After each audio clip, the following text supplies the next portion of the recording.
Hi everybody, today we're going to be making spinners or spinning tops. We're going to be using a recycled box for cardboard. We're going to be using a soup can for tracing, a pair of scissors, a pencil, and a penny for the center, okay? Alright, so let's get started. The first step for our spinner is going to be to flatten out our recycled food container. It could be a cereal box, it could be, I'm using a Lean Cuisine box only because the inside is white and so the colors look a lot better when I want to add color. So you're going to put your soup can. Progresso is really kind of the perfect size. It can be any kind of soup or any kind of can, as long as it's about this size, because you don't want your top to be too big or it won't spin well for you. Smaller tops than this also work well, but I like the size of this because I've been able to get it to spin really nicely.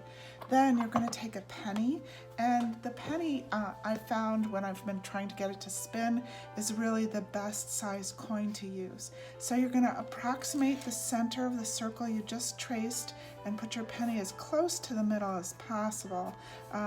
It doesn't have to be exact, it will still spin even if it's not exact. Trace that penny, and then we're going to use our scissors to cut that circle out, okay? When we're done cutting out the circle with our scissors, we're going to need to make a slot. We're not going to cut out that circle that we traced, but we are going to make a little slot. And the best way to do that is to use the point of your scissors. So I either ask Mom and Dad for help or find a scissors that have a point. I put it on top of that recycled food container so it doesn't damage the surface that you're working on. And you're going to drill or just turn back and forth right on the outside line of that penny, back and forth until the scissors make a little hole in there. Okay, and then you're going to push your scissors gently through and you're going to cut from one side of that circle penny that you traced to the other, okay? You don't want it to be too long or too short. Try to get it as close to exact from one side of the penny tracings to the other. Then the next step is going to be to add color. They're just much more fun to watch spin when they have some sort of pattern or some color added to them.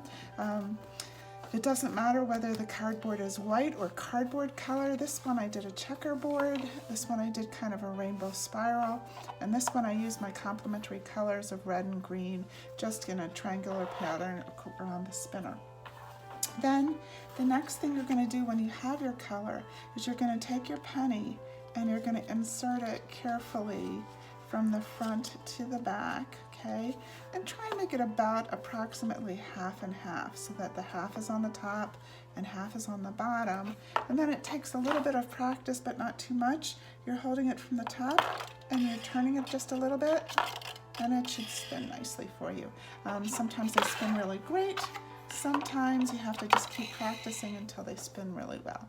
So be creative and have fun.